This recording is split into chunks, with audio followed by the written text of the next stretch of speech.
कहते कबीर कबीर कबीरा, कहते कबीर कबीर। संसार में जिसे भी देखो उसे प्रेम चाहिए, सभी को प्रेम चाहिए, क्योंकि प्रेम है ही इतना मूल्यवान। तो भला कोई प्रेम को क्यों ना चाहेगा। आखिर सभी सुगंध को चाहते हैं ना, और सुगंध की ओर ही दौड़ते हैं। और प्रेम है ही ऐसी सुगंध। प्रेम को भगवान का प्रतीक माना गया, और सभी इस प्रेम का ही प्याला पीना चाहते हैं, और प्याले पीते भी हैं। लेकिन किस प्रेम के पीते हैं प्याले? प्रेम तो अनंत प्रकार का है। प्रेम की कोई एक श्रेणी थोड़ी ना है, उसकी न जाने कितनी वैरायटी हैं, कितने शेड्स हैं। अब उस शेड्स में से आदमी कौन से प्रेम का प्याला पी रहा है, यह उस पर निर्भर करता है। क्योंकि प्रेम का प्रत्येक प्याला पीने के लिए कुछ न कुछ मूल्य चुकाना पड़ता है। मुफ्त में प्रेम के प्याले नहीं मिला करते हैं, और जो मुफ्त के प्रेम के प्याले मिलते हैं वे प्रेम के तो होते ही नहीं हैं, कुछ और होते होंगे। नाम दे दिया जाता होगा प्रेम के प्याले, लेकिन नहीं। असली प्रेम का प्याला क्या है? असली कबीर साहब कुछ फरमा रहे हैं उस असली प्रेम के प्याले की बाबत और उसकी कीमत के संबंध में, क्योंकि कीमत जानना बहुत ज़रूरी है। कीमत जानने के बाद ही आप तय कर पाएंगे कि क्या आप प्रेम के उस प्याले को खरीद सकते हैं, उसकी कीमत अदा कर सकते हैं। तो पहले कबीर साहब क्या फरमा रहे हैं, यह सुनते हैं। प्रेम पियाला जो पिए, शीश दक्षिणा दे। प्रेम पियाला जो पिए, शीश दक्षिणा दे। लोभी शीश न दे सके, नाम प्रेम का ले कबीरा, नाम प्रेम का ले। कबीर साहब की इस बात को समझने के लिए एक कहानी सुनाता हूँ। बिना कहानी के ये बात हलक से नीचे उतरेगी ही नहीं। दिमाग की तो बात छोड़ दीजिए, पहले पेट में तो चली जाए। तो वो कहानी सुनिए। कहानी है लैला मजनू की। सभी ने लैला मजनू का नाम सुना है। तो लैला जिस शहर में रहती थी, वहाँ पर ये ढिंढोरा पिट चुका था कि मजनू उसकी आशिकी में दीवाना हो चुका है। और बस कहता था वह मजनू, जो भी आता जाता था उससे, कि जाकर मेरी लैला से कह दो, कहना एक दीवाना तेरी चाह में आहें भरता है, लिखकर नाम ज़मीं पे तेरा तुझको सजदे करता है। तो तेरी याद में आहें भरता है एक दीवाना, ये जाकर मेरी लैला से कह दो। और लैला के पास संदेशे पहुंचने लगे कि तेरी याद में कोई आहें भर रहा है। लैला अति संवेदनशील, उसने कहा नहीं, मजनू तक मेरा संदेश पहुंचना चाहिए, क्योंकि यदि लैला का संदेशा मजनू के पास पहुंच जाए तो मजनू के जी को करार आ जाता है, चैन आ जाता है, सुकून मिल जाता है। लैला ने अपनी सखी से कहा कि जरा जाकर बाजार में देख मजनू क्या कर रहा है, और उससे कहना कि तेरी लैला ने तेरे लिए एक संदेशा भेजा है। लैला की सखी जाती है और चौराहे पर खड़ी होकर कहती है कि कौन है मजनू, वह सामने आए, लैला ने उसके लिए एक संदेशा भेजा है। अब चौराहे पर जितने मन चले थे, जितने मन चले, सब दौड़े आए कि मैं हूं मजनू, मैं हूं मजनू, मैं हूं मजनू। चारों तरफ जहां देखो हर एक नौजवान उछल उछल कर कह रहा है मैं हूं मजनू। कहते ना गली गली मजनू घूमते हैं, वो तब से ही चली कहावत, तब से, कि जिसे देखो वही खुद को कहे कि मैं हूं मजनू, बताओ क्या है लैला का संदेश। अब लैला की सखी का तो दिमाग घूम गया, घूमना ही था कि इतने सारे मजनू, तो असली मजनू कौन है, कैसे पता लगे असली मजनू कौन है। बड़ी घबराई, लौट गई लैला के पास और कहती है मैं तो बुरी फंसी जाकर। लैला ने कहा क्यों, क्या हुआ? सखी कहती है होना क्या है, मैं पहुंची चौराहे पर और मैंने पूछा कौन है मजनू, तो वो तो पूरा मोहल्ला उमड़ आया, जिससे देखो वही मजनू, जिससे देखो वही मजनू। तो आपने मुझे भेज तो दिया कि जाओ मजनू को संदेशा दे आओ, पर पहचान नहीं बताई। पहचानूं कैसे कि मजनू कौन है?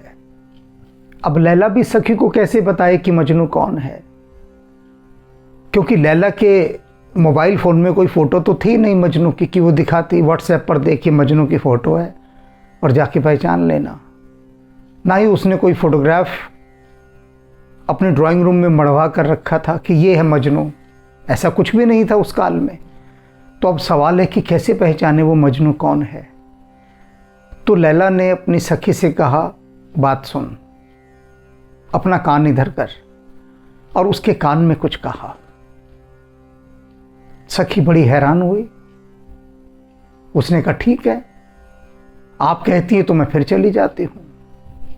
वह फिर गई और वहां जाकर उसने चौराहे पर फिर कहा कि लैला ने संदेशा भेजा है मजनू के लिए, जो मजनू हो वो इधर आ जाए। फिर वही हुआ, सारे उमड़ उमड़ कर आ गए कि मैं हूं मजनू, मैं हूं मजनू। लैला की सखी ने कहा ठीक है, फिर सामने आओ। हर एक कोई मजनू सामने आए, क्योंकि लैला ने कहा है मुझे उसके जिगर का खून चाहिए। प्याला भेजा है और ये खंजर है मेरे हाथ में, और जो मजनू है सामने आए, मैं उसका जिगर चीर कर ये खून से लबालब प्याला लैला को ले जा कर दूंगी। ये लैला की इच्छा है। तो आए मजनू सामने, सब भाग लिए। हवाई फायर हो गया ना, अब हवाई फायर हो गया तो कौन बचे, किसी को भी गोली लग सकती है। सब भाग लिए, भगदड़ मच गई। लैला की सखी देखती है चौराया सुनसान, कोई भी नहीं है। अब से पहले जो मजनू आ गए थे, सड़क छाप मजनू, कि मैं हूं मजनू, मैं हूं मजनू, सब भाग गए, कुछ नहीं, सब शांति। उसने देखा चौराहे के पास एक खंबे के नीचे कोई एक फटेहाल बैठा है, और वो लैला लैला लैला बस यही करता जा रहा है। जमीन पर लिखता है लैला और लैला लैला। उसे ये खबर ही नहीं कि लैला की सखी ने पुकार कर कहा है कि मैं लैला का संदेशा मजनू के लिए लाई हूं। वो तो बस अपनी धुन में लगा हुआ। लैला की सखी पहुंचती है उसके पास और कहती है कि तुम लैला लैला पुकारते जा रहे हो, क्या तुम मजनू हो? उसने कहा हाँ मैं मजनू हूं। लैला की सखी ने कहा लैला का एक संदेशा है। मजनू की तो आंखों में चमक आ गई। बोला कहो क्या है मेरे लैला का संदेशा? उसने कहा उसे मजनू के जिगर का खून चाहिए और ये रहा खंजर, और मैं तेरे जिगर का खून लेकर जाना चाहती हूँ। उसने कहा खंजर मुझे देना, लैला का खंजर मैं खुद अपने हाथ से अपने जिगर का खून तुझे दूंगा। और उसने लैला की सखी से खंजर ले लिया, अपने को मारने ही वाला था। कि लैला की सखी ने हाथ पकड़ लिया और कहा, तुम ही मजनू हो।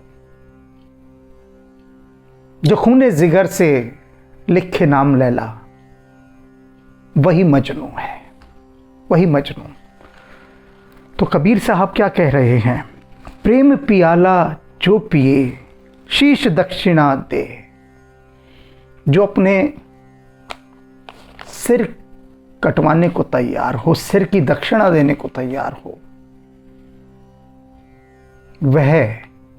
वह प्रेम का प्याला पी सकता है, और कोई नहीं, और कोई भी नहीं। और शीश दक्षिणा दे का मतलब ये मत समझ लेना सच में सिर कटवा लेना, ये प्रतीक है, प्रतीक है। ये सिर कटवा लेने का मतलब क्या है? सर्वस्व समर्पित कर देना, अपना अहंकार ना रखे। सिर प्रतीक है अहंकार का। इसलिए देखते हैं ना कि राजा अपने सिर पर मुकुट रखता है। सिर सबसे महत्वपूर्ण भाग है। तो जिसने अपना सिर ही गवा दिया, अपना अहंकार ही गिरा दिया, अहंकार ही छोड़ दिया, वही वास्तव में प्रेम का प्याला पीने का अधिकारी है, और कोई नहीं, और कोई पी भी नहीं सकता। एक और कथा सुनाता हूं जिससे ये बात और सुस्पष्ट हो जाए। सन 1699 का दिन था और बैसाखी का दिन।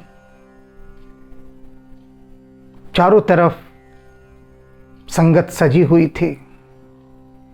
सच्चे बादशाह श्री गुरु गोविंद सिंह जी महाराज विराजमान थे और वे कहते हैं कि मुझे बलिदान चाहिए, किसी एक का बलिदान। कौन अपना बलिदान देगा? संगत में सन्नाटा छा गया, हजारों लोग, और गुरुजी बलिदान मांग रहे हैं। तब एक व्यक्ति उठता है, कहता है कि मैं अपना बलिदान देता हूं। गुरुजी उसे तंबू में ले जाते हैं।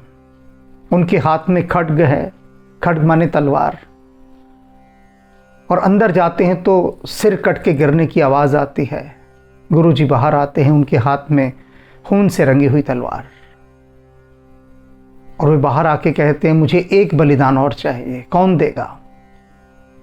फिर सन्नाटा पसर जाता है, फिर सन्नाटा, फिर कोई एक खड़ा होता है। गुरुजी उसे अंदर ले जाते हैं और फिर वही चीज़ दोहराई जाती है, सिर कट के गिरने की आवाज़, और फिर गुरुजी का बाहर आना तलवार लेकर, खून से रंगी हुई। इस तरह से उन्होंने 5 बार किया, और फिर उसके बाद वे पांचों सुंदर वस्त्रों में सजे हुए, अच्छी पोशाकों में सज के बाहर आते हैं, और गुरुजी ने उनको फिर से जिंदा कर दिया। परीक्षा थी उनकी, परीक्षा क्या कि कौन अपना सिर दे सकता है। और जो गुरुजी के प्रेम का वास्तविक प्याला था, वो उन 5 प्यारों ने ही पिया। वो जो वास्तविक अमृत छका, वह उन 5 प्यारों ने ही छका। वह जो लैला का प्रेम, वह उस असली मजनू को ही मिला। तो कबीर साहब क्या फरमा रहे हैं कि वास्तविक प्रेम यदि पाना है तो उसका मूल्य क्या है? कि अपने सिर का बलिदान देना होता है। और लोभी शीश न दे सके, नाम प्रेम का ले।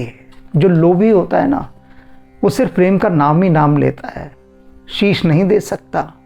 जब कुछ बलिदान करने की बारी आती है, कुर्बानी देने की बात आती है, कुछ अर्पित करने की बारी आती है, तब लोभी सबसे पहले भाग जाता है। लेकिन नारेबाजी करने में, छाती पीटने में, गाल बजाने में, ढोल पीटने में, नगाड़े बजाने में, इनमें लोभी सबसे आगे रहता है, सबसे आगे। वे थे ना मजनू, देखे थे ना, जब लैला की सखी आती थी तो वे सड़क छाप मजनू कैसे उछल उछल कर आते थे कि मैं हूं मजनू, मैं हूं मजनू। यही जीवन में परमात्मा के प्रेम का सत्य है। क्या सत्य है? कि जो व्यक्ति अपने सारे अहंकारों को गिरा देता है, मार देता है, जिसके अंदर कोई अहंकार ही नहीं बचा, शेष ही नहीं रहा, फिर परमात्मा उसे अपने प्रेम का प्याला पिलाता है, तब। उससे पहले नहीं मिलता ये प्रेम का प्याला, ये याद रखिएगा। जब तक भीतर अहंकार शेष है, चाहे वह किसी भी बात का अहंकार क्यों ना हो, किसी भी बात का, चाहे वह अच्छी ही बात क्यों ना हो, उसका अहंकार हो, वह भी यदि है तो प्रेम का प्याला, क्योंकि शीश तो भी कटा ही नहीं ना, शीश तो भी बचा हुआ है और अहंकार ही शीश है ये। तो ये जो बड़ी गहरी रूहानी बात कबीर साहब ने बता दी है कि देखने में बड़ी सरल लगती है, बहुत ही सरल लगती है, लेकिन जितनी सरल लगती है उतनी ही ज़्यादा मुश्किल है, उतनी ज़्यादा मुश्किल। सोच ले सकता है इंसान कि क्या है, हम तो अपना अहंकार गिरा देंगे, लेकिन रावण से अहंकार ना गिरा, जो कि महापंडित था, चारों वेदों का ज्ञाता था। जब उतना ज्ञानवान व्यक्ति भी अपना अहंकार नहीं गिरा सका, तो बाकियों की तो बात थी क्या। लेकिन अहंकार गिराना है, और कब गिर सकता है, जब हमारे भीतर समर्पण का भाव आता है। समर्पण का भाव जिसे आ जाए उसे फिर संदेह नहीं आता। अब मजनू को कोई संदेह आया क्या? मजनू ने पूछा लैला की सखी से कि पहले तू वेरीफाई कर, मुझे ओटीपी बता पहले कि क्या तुझे सच में लैला ने भेजा है, क्या तेरे पास कोई अथॉरिटी लेटर है या कोई और चीज़ इस तरह की, कोई पहचान जो ये सिद्ध करे कि तू सच में तुझे लैला ने ही भेजा है। मजनू ने तो कुछ पूछा ही नहीं। क्यों? क्योंकि मजनू के पास उसका सिर था ही नहीं, सिर्फ दिल था, हृदय था और कुछ नहीं था। तो वह तो सर्वस्व समर्पण कर चुका था। लैला के नाम पर वह कुछ भी कर सकता था, और अपने प्राणों को देना ये सबसे बड़ी बात है, अपने अहंकार को देना। तो उसने वही किया और वही लैला का प्रेम पात्र बना, और कोई नहीं बना। कुछ सोच रहे होंगे कि मजनू को तो लैला कभी मिली ही नहीं, तो फिर, लेकिन मिलना या ना मिलना ये उस दिव्य प्रेम के आगे आड़े नहीं आता, बिल्कुल नहीं आता। सिर्फ एहसास है, इसे रूह से महसूस करो। ये तो प्रेम रूह से महसूस करने का एक एहसास है, एक अनुभूति है जिसे आत्मा से अनुभव किया जा सकता है, और इसे वही कर सकता है जिसने अपना अहंकार गिरा दिया हो। तो देखिए, प्रेम का ऐसा प्याला क्या आप पी सकते हैं? बहुत मुश्किल है, बहुत मुश्किल, बहुत ही मुश्किल, निहायत मुश्किल, मुश्किल से मुश्किल। तभी तो अमृत छका जा सकता है, जब अपना सर्वस्व समर्पण करने की पूरी तैयारी हो। प्रेम पियाला जो पिए, शीश दक्षिणा दे, लोभी शीश न दे सके, नाम प्रेम का ले कबीरा, नाम प्रेम का ले।